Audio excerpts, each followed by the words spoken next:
자, 이번 시간에는 2020년 올해 공인중개사 시험 30일의 시험에 반영되는 개정된 법률 내용을 좀 정리하도록 하겠습니다. 우리 공인중개사 30일의 시험요, 올해 10월 31일 날 시험을 시행하고, 그리고 10월 31일까지 개정된 내용을 시험에 반영하라고 되어 있어요. 따라서 10월 30일 이후, 근데 11월 1일 이후에 시행되는 법률 내용이라든지 개정된 내용들은 우리 시험에 반영되지 않습니다. 자, 그래서 이제 현재 이제 올해 시험 10월 30일까지 개정돼서 확정된 내용을 오늘 이제 정리를 좀 해보도록 하겠습니다. 자, 요 개정된 내용들은 출제연도를 반드시 내도록 되어 있습니다. 이게 내는 게 룰이에요. 근데 요 개정된 내용이 구체적으로 했을 때 한 12가지 정도 되거든요. 그러니까 적어도 10개 이상은 나오도록 되어 있어요. 10개 정도만 나와도 25점이에요. 10개 정도만 나와도 25점이니까 과거의 기출문제만 또 잘 정리해서 문제 풀고, 그리고 개정 내용 반드시 내도록 되어 있으니까 이것만 잘 이렇게 첨가해서 여러분이 정리를 하셔도 충분히 고득점, 90점 이상을 받을 수 있는 내용이니까 이런 거 반복을 꼭 하셔가지고 정확하게 숙지하고 계셔야 됩니다. 자, 하나하나 보겠습니다. 먼저 1번 중개대상물 표시 광고 내용이 좀 개정이 됐어요. 이게 법 18조 2 내용이거든요.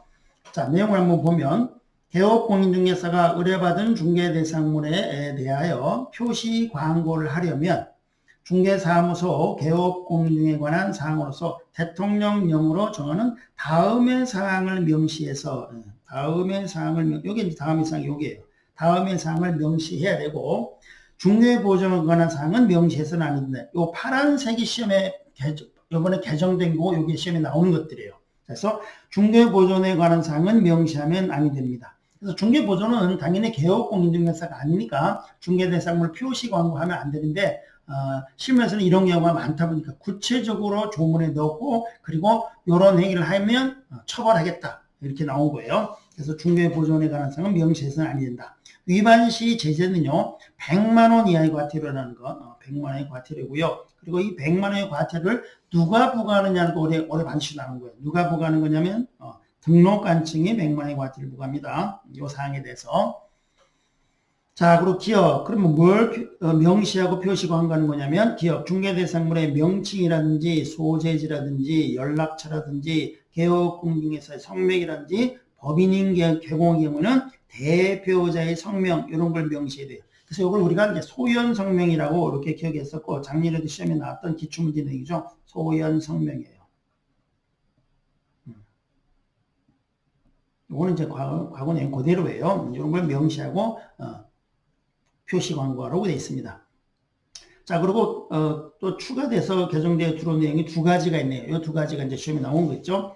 개업공인중개사가 인터넷을 이용하여 중개대상물에 대한 표시 광고를 하는 때는 기역, 니은 외에 중개대상물의 종류별로 대통령령으로 정하는 소재지라든지 면적이라든지 가격 등의 사항을 명시하라 이렇게 됐습니다. 여기서 추가적 내용이네요. 소재지라든지 면적이라든지 가격이라든지 또는 거래 형태라든지 이런 것들, 거래 형태라든지 또는 중개대상물의 종류라든지 거래 형태라든지 이런 것들, 이런 것들을 이제 명시해야 됩니다. 위반하면, 자, 여기 중요하죠. 100만 원 이하의 과태료입니다. 역시 등록관청이 100만 원의 과태료를 부과합니다. 자, 그 다음에 또 새로운 내용이 하나 있어요. 개업공인중개사는 중개대상물의 다음 어느 한에 해당하는 부당한 표시 광고를 해서는 아니 된다. 꼭 나온 겁니다. 이를 위반한 경우는 특히 500만 원의 과태료입니다. 이걸 100만 원의 과태료를 반드시 올해 내는 거예요. 자, 500만 원 이하의 과태료고요. 역시 등록관청이 500만 원의 과태료를 부과합니다. 구체적 내용이 뭐냐면 세 가지입니다. 중개대상물이 존재하지 않아서 실제로 거래할 수 없는 중개대상물에 대한 표시 광고, 허위 매물 광고, 허위 광고. 두 번째, 중개대상물의 가격 등 내용을 사실과 다르게 거짓으로 표시 광고하거나 사실을 과장되게 광고하는 것, 과장 광고네요. 과장 광고. 세 번째, 그 밖에 표시 광고 내용이 부동산 거래 질서를 해치거나 중개거래인에 피해를 줄 우려가 있는 것으로서 대통령령이 정하는 내용의 표시 광고 이런 것들을 하게 되면 500만 원 이하의 과태료를 등록관청이 부과합니다. 자, 두 번째 이제 인터넷 표시 광고 모니터링입니다. 인터넷 표시 광고 모니터링. 법 18조 3에 나와 있는 내용입니다. 자, 주체가 국토교통부 장관은 인터넷을 이용한 중개 대상물에 대한 표시 광고가 적합한 여부를 모니터링할 수 있다.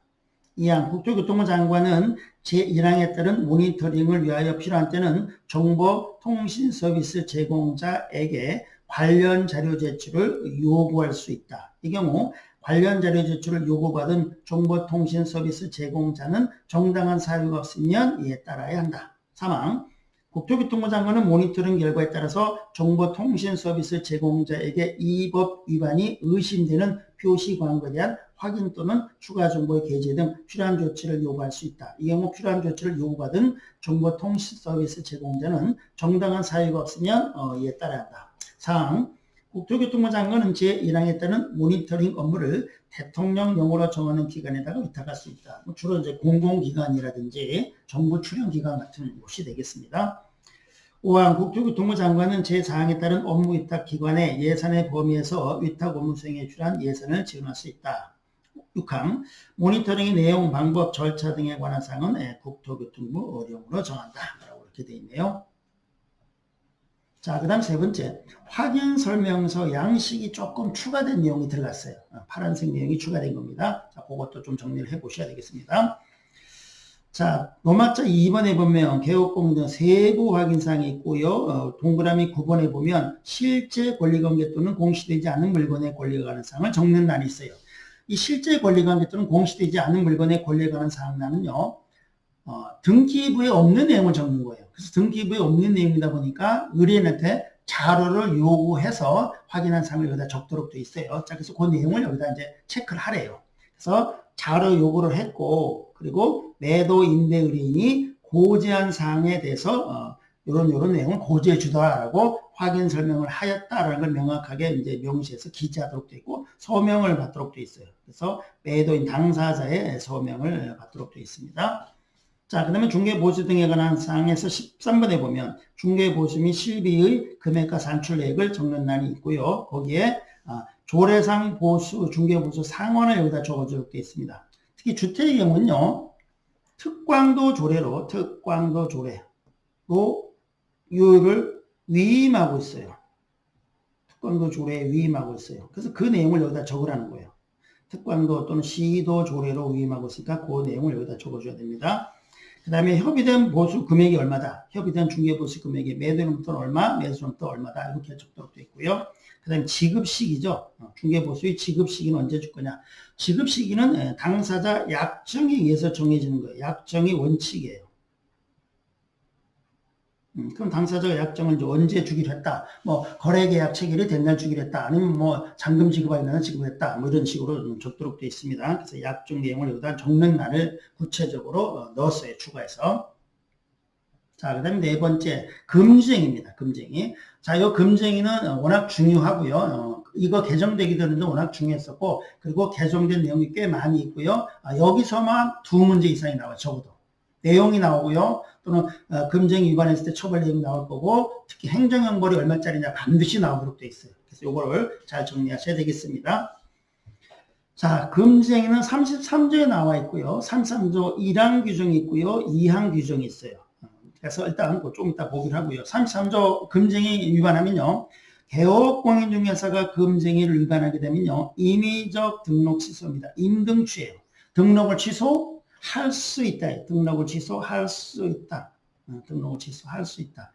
해야 한다가 아니고 할 수 있답니다. 반드시 나오는 거죠. 임의적 등록 취소. 또 등록 취소하지 않는 경우에는 할 수도 있으니까 할 수도 있고 안 할 수도 있으니까 안 하는 경우에는 업무정지 처분을 받도록 되어 있어요. 따라서 개업공인중개사가 금쟁이를 위반하면 등록 취소 할 수 있다 또는 업무정지 처분입니다. 또 소속 공인중개사가 금쟁이를 하게 되면 자격정지입니다. 자격 취소가 아니고 자격정지예요.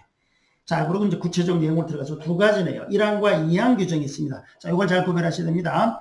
1항 규정의 금쟁이는 자, 개업공인중개사 등에게 적용되는 거예요. 등의 금쟁입니다. 그래서 개업공인중개사뿐만 아니라 등 소속공인중개사, 중개보조원, 법인 사원 임원에게도 적용되는 거고요. 위반하면 행정형벌로서 3년 이하 징역 3천만 원 이하의 벌금입니다. 3천만 원짜리. 자, 우리가 금쟁이 단식방해로 미직상투증에 걸렸으나 이랬어요. 미직상투증. 거초매화를 먹고 간신 나왔다 이렇게 됐어요. 단식방해 미직상투증은 3,3천. 거초매화는 1, 2천이에요.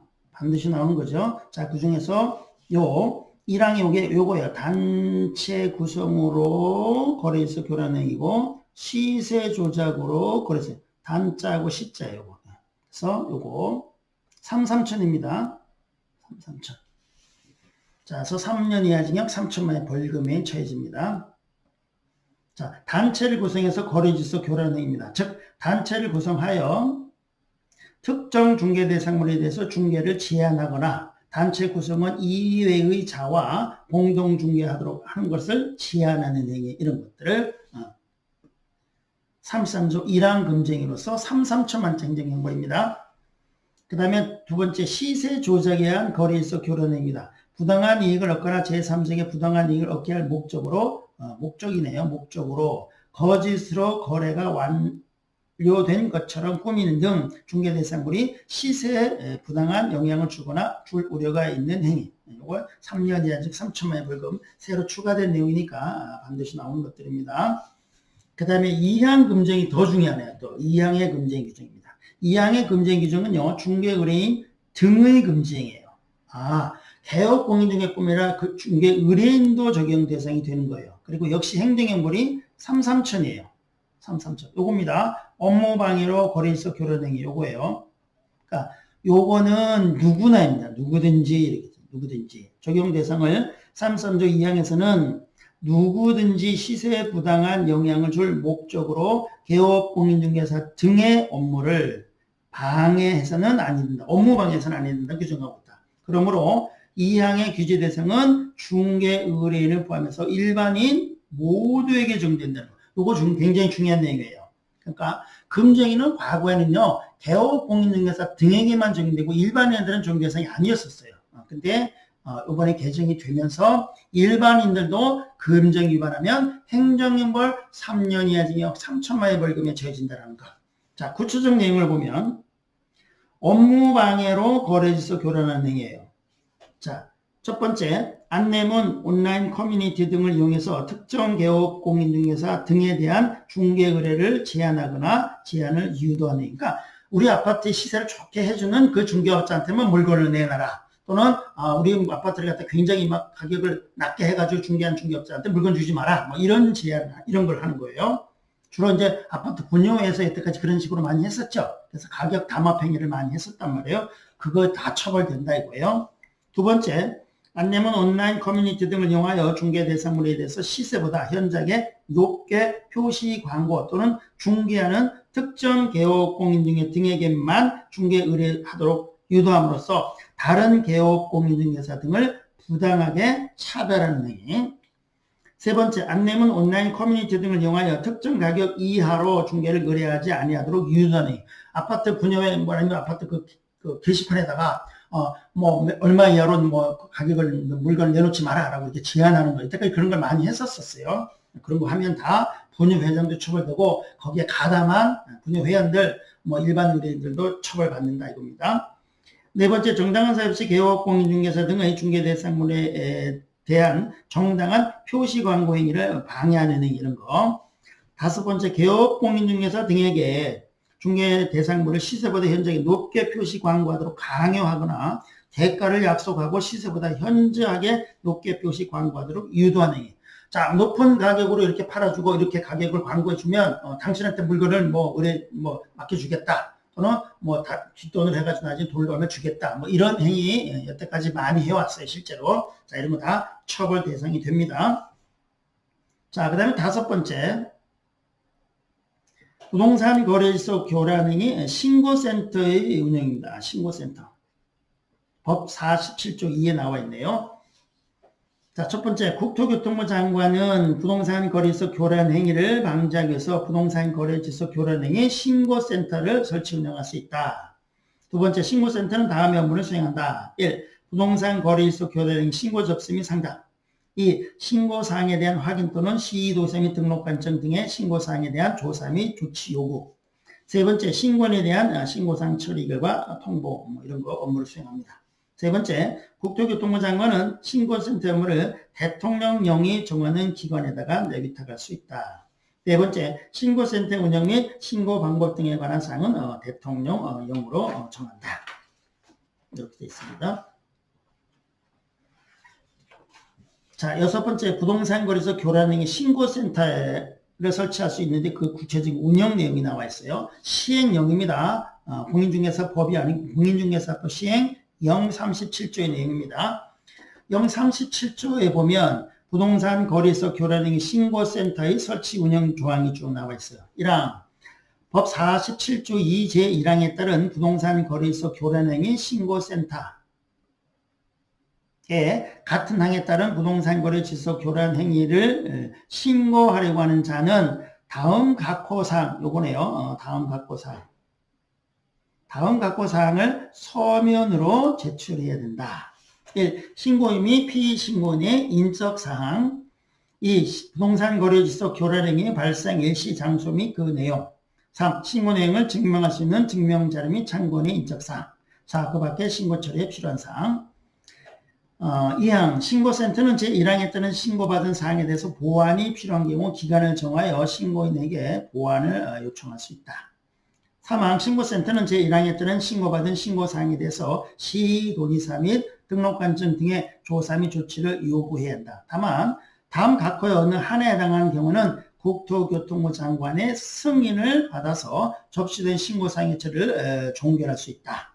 어떤 경우냐면 1번 신고 내용이 명백히 거짓인 경우. 2. 신고인이 제2항에 따른 보완을 하라고 했는데 보완하지 않는 경우라든지. 세 번째, 제5항에 따라 신고사항의 처리 결과를 통보받았어요. 통보받은 사항에 대해서 정당한 사유 없이 다시 신고한 경우로서 새로운 사실이나 증거자료가 없는 경우에 종결 처리합니다. 네 번째, 신고 내용이 이미 수사기관에 수사 중이거나 재판에 계류 중이거나 판결이 확정된 경우, 이런 경우입니다. 4항 제3항 본문에 따른 요구를 받은 시도의사 및 등록관청 등은 신속하게 조사 및 조치를 완료하고 완료한 날로부터 열흘 이내에 그 결과를 신고센터에 통보해야 된다. 5항 신고센터는 제4항에 따라 시도의사 및 등록관청으로부터 처리 결과를 통보받은 경우 신고인에게 그 신고사항 처리 결과를 통보해야 됩니다. 6항 신고센터는 매월 10일까지 직전달의 신고사항 접수 및 처리 결과 등을 국토교통부 장관한테 10일까지 제출해야 되네요. 7항 국토교통부 장관은 법 제47조 2 제3항에 따라 같은 조 제2항에 따른 신고센터의 업무를 한국감정원법에 따른 한국감정원에 위탁한다. 8항 한국감정원은 신고센터의 업무 처리 방법, 절차 등에 관한 운영 규정을 정하여 국토교통부 장관의 승인을 받아야 한다. 이를 변경하려고 하는 경우 역시 승인을 받아야 합니다. 자, 그 다음 7번째 500만 원의 과태료에 추가된 내용들 법 제51조에 나와 있는 내용입니다. 개업공인중개사가 부당한 표시 광고를 한 경우, 아까 봤었네요. 부당한 표시 광고를 한 경우, 즉 개업공인중개사가 허위 광고라든지 과장 광고 같은 거 한 경우에는 등록관청이 과태료를 부과합니다. 500만 원 이하의 과태료를 부과합니다. 이거 500만 원의 과태료 이거 반드시 나온 거예요. 자, 앞에 봤던 거 다시 한번 정리해 보죠. 중개대상물이 존재하지 않아서 실제로 거래할 수 없는 중개대상물에 대한 표시 광고, 허위 광고. 두 번째, 중개대상물의 가격 등 내용을 사실과 다르게 거짓으로 표시 광고하거나 과장되게 광고하는 거. 과장 광고네요. 과장 광고. 세 번째, 그 밖에 표시 광고 내용이 부동산 거래시설을 해치거나 중개의뢰인에게 피해를 줄 우려가 있는 경우 것으로서 대통령령이 정하는 내용의 표시 광고 이런 것들에 대해서 500만 원의 과태료를 등록관청이 부과합니다. 그 다음에 정보통신 서비스 제공자에 대해서 국토교통부 장관이 500과를 부과합니다. 500과. 기억. 정당한 사유 없이 법 제18조 3 제2항의 요구에 따르지 아니하여 관련 자료 제출하지 아니한 정보통신사업자. 이건 정당한 사유 없이 법 제18조 3 제3항의 요구에 따르지 아니하여 필요한 조치를 이행하지 아니한 정보통신사업자에 대해서 500만 원의 과태료를 국토교통부 장관이 부과합니다. 국장이 부과합니다. 여덟 번째, 행정형벌 1년 이하 징역 1,000만 원, 1, 2천짜리 1년 이하 1,000만 원 벌금형 법 제49조에 추가된 내용입니다. 법 49조 1항 다음 각호원에 해당하는 사람은 1년 이하 징역 1,000만 원 이하의 1, 2천만 원 벌금형이 처한다. 어떤 경우냐면 18조 제2항 제2의 3항을 위반해서 개업공인중개사가 아닌 자로서 중개업을 하기 위해서 중개대상물에 대한 표시 광고를 한 경우죠. 아닌이라는 단어 기억하시면 돼요. 아닌 자가 표시 광고하면 행정형벌 1, 2천. 아홉 번째, 부동산 거래 신고예요. 부동산 거래 신고에서 개정된 내용이 있습니다. 자, 이건 부동산 거래 신고 등에 관한 법률 3조에 나와 있습니다. 공인중개사법이 아니고요. 부동산 거래 신고 등에 관한 법률법 3조에. 자, 거래 당사자는 부동산 등에 관한 매매 계약을 체결한 경우 그 실제 매매 가격 등 대통령령으로 정하는 사항을 거래 계약 체결로부터 30일로 개정이 됐어요. 과거는 60일이었죠. 작년까지는 60일이 아니고 30일로 개정이 됐습니다. 그래서 30일 이내에 그 부동산 등의 소재지를 관하는 시장, 군수, 구청장. 부동산 소재지 시군구청장은 신고관청이라고 합니다. 신고관청에 공동으로 신고하여야 한다. 이 30일로 개정됐다는 것, 60일에서 30일로 개정됐다는 거 반드시 나온 겁니다. 그 다음에 10번째, 부동산 거래 해제 신고가 또 개정이 됐어요. 자, 역시 부동산 거래 신고 등의 법률 3조 2 내용입니다.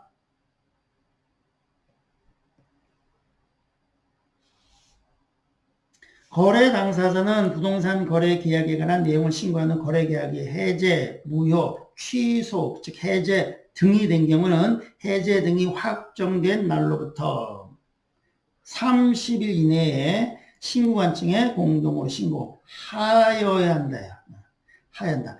작년까지는 할 수 있다 했어요. 이 해제 신고를 해도 되고 안 해도 된다고 돼 있어요. 그랬는데 이제는 올해부터는 반드시 하라고 개정됐습니다. 올해 반드시 나오는 겁니다. 반드시 하여야 한다. 11번째, 부동산거래 신고 위반에 따른 3천만 원의 과태료가 또 추가된 게 있어요. 부동산거래 신고법 28조에 나와 있습니다. 자, 4조 4호를 위반하여 거짓으로 제3조에 따른 신고를 한 경우, 거짓으로 신고한 경우입니다. 가로이고, 신고 대상 계약을 체결하지 아니하였음에도 불구하고 거짓으로 부동산 거래 신고를 하는 행위를 한 자, 즉 허위 가장 신고자입니다. 허위 가장 신고자 3천만 원의 과태료입니다. 두 번째, 4조 제5호를 위반하여 거짓으로 제3조에 따라 신고한 경우, 그리고 신고계획 해제 등이 되지 아니하였음에도 불구하고 거짓으로 부동산 거래 해제 등 신고를 한 자, 즉 허위 가장 해제 신고자입니다. 허위 가장 해제 신고자. 그러니까 가장 신고, 가장 해제 신고자. 3천만 원의 벌금입니다. 3천만 원의 과태료입니다. 3천만 원의 과태료 반드시 나오는 것들입니다. 자, 그 다음에 주택임대차보호법 개정입니다. 주택임대차보호법 개정 내용이에요. 자, 말도 많고 했던 임대차 3법 중에서 계약갱신 요구하고요. 그 다음에 월세 상한, 보증금 상한제도 그 두 가지고 또 부동산거래 신고, 전월세에 대해서 부동산거래 신고하는 거는 내년 6월에 시행하도록 되어 있으니까 우리 시험에 반영되지 않습니다. 어쨌든 두 가지는 올해 시험에 반영이 되는 거니까 두 가지 좋은 내용 정리하도록 하겠습니다. 자, 먼저 16조의 법 주택임대차보호법 6조의 3이네요. 주택임대차보호법 6조 3 계약갱신요구 등입니다. 첫 번째, 제6조에도 불구하고 법 제6조에도 불구하고 임대인은 임차인이 6조 1항 전단의 기간 이내에 전단 기간에 계약갱신을 요구할 수 있다. 자, 여기서 6조 1항 전단의 기간이 언제냐면 임대차 기간이 끝나기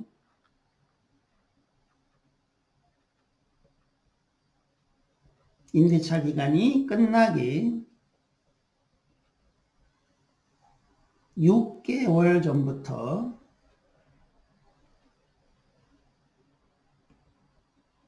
1개월 전까지 요 기간에 6개월 전부터 1개월 전까지 기간 이내에 계약 갱신을 요구할 수 있는 계약갱신 청구권이 있어요. 요구 갱신을 요구할 경우 정당한 사유 없이 거절하지 못한다. 요거예요. 자, 그리고 6개월부터 1개월이 현재는 1개월이고요. 현재는 1개월이고 그리고 요게 2020년 올해 12월 10일 요게 시행이에요. 요때부터는 1개월이 아니고 2개월 전이에요. 2개월 전까지. 이렇게. 현재 개정된 내용은 1개월 안에 갱신 요구하도록 되어 있어요. 그랬다가 이제 요게 2020년 12월 10일이 되면 이제 2개월로 적용이 되는 겁니다. 이때 시행되는 거예요. 자, 우리 시험에는 그럼 1개월이 시험에 나온 거니까 1개월. 2020년 12월 10일 우리 시험 치고 난 거니까 이건 우리 시험에 반영이 될 수가 없는 겁니다. 자, 다만 다음과 과언에 해당하는 경우는 그러하지 아니하다. 갱신을 거절할 수 있는 사유다. 갱신 요구에 대해서 거절할 수 있다. 갱신 거절 사유가 나와 있어요. 자, 7호, 9호까지 쭉 나와 있네요. 자, 첫 번째 1. 임차인이 이익이네요. 요 숫자 바꾸겠죠? 이익이 차임액에 해당하는 금액에 이르도록 차임을 연체한 사실인 경우. 2호. 임차인이 거짓 그 밖에 부정한 방법으로 임차한 경우, 이런 경우. 3호. 서로 합의해서 임대인이 임차인에게 상당한 보상을 제공하기로 한 경우, 뭐 이사비 같은 거 준다, 이런 경우. 네 번째, 임차인이 임대인의 동의 없이 무단으로 목적 부동산의 전부 또는 일부를 무단 전대한 경우. 이 내용은 상가건물 임대차보호법 내용을 그대로 옮겨온 거예요. 그러니까 상위법 내용 거의 유사하니까 조금 뭐 차이 나는 이익이 3기 이런 거 차이 나는 거 그거만 잘 체크하면 되겠습니다.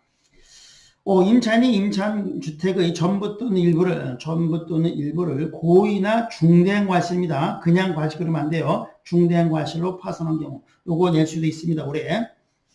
임차한 주택의 전부 또는 일부가 멸실되어 임대차의 목적을 달성하지 못하는 경우에 거절할 수 있고요. 7. 임대인이 다음 항목에 해당하는 사유로 목적 주택의 전부 또는 일부를 대부분을 철거하거나 재건축하기 위해서 목적 주택의 점유를 회복할 필요가 있는 경우입니다. 자, 가. 임대차 계약 당시 공사 시기 및 소요 기간 등을 포함한 철거, 재건축 계획을 임차인에게 구체적으로 고지하고 그 계획에 따르는 경우. 건물이 노후, 훼손, 일부 멸실 등 안전사고의 우려가 있는 경우는 당연하겠죠. 이런 다 다른 법령에 따라 철거, 재건축이 이루어지는 경우, 이런 경우는 거절할 수 있다. 8. 이것도 굉장히 중요한 조문이죠.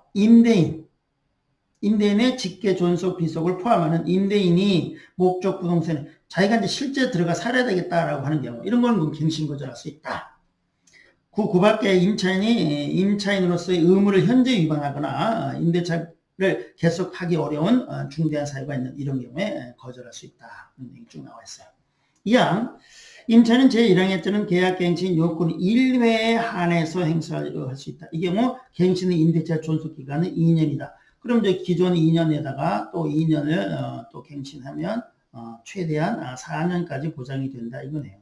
4년간 존속 보장이 된다. 갱신되는 임대차는 전 임대차와 동일한 조건으로 다시 계약한 것으로 본다. 다만 차임과 보증금은 제7조의 법에서 증감할 수 있다. 3. 제1항에 따라 갱신되는 임대차의 해지에 관해서는 6조 2 규정을 적용한다. 5항 임대인이 제1항 제8호의 사유로 갱신을 거절하였음에도 불구하고 갱신 요구가 거절되지 아니하였더라면 갱신되었을 기간이 만료되기 전에 정당한 사유 없이 제3자에게 목적주택을 임대한 경우 임대인은 갱신 거절로 인하여 임차인이 입은 손해를 배상해야 된다. 자기가 들어간다 그래놓고 제3자에게 임대를 했다면 손해배상을 해야 됩니다. 6항 제5항에 따른 손해배상액은 그럼 손해를 배상하는데 금액이 얼마냐 이거야.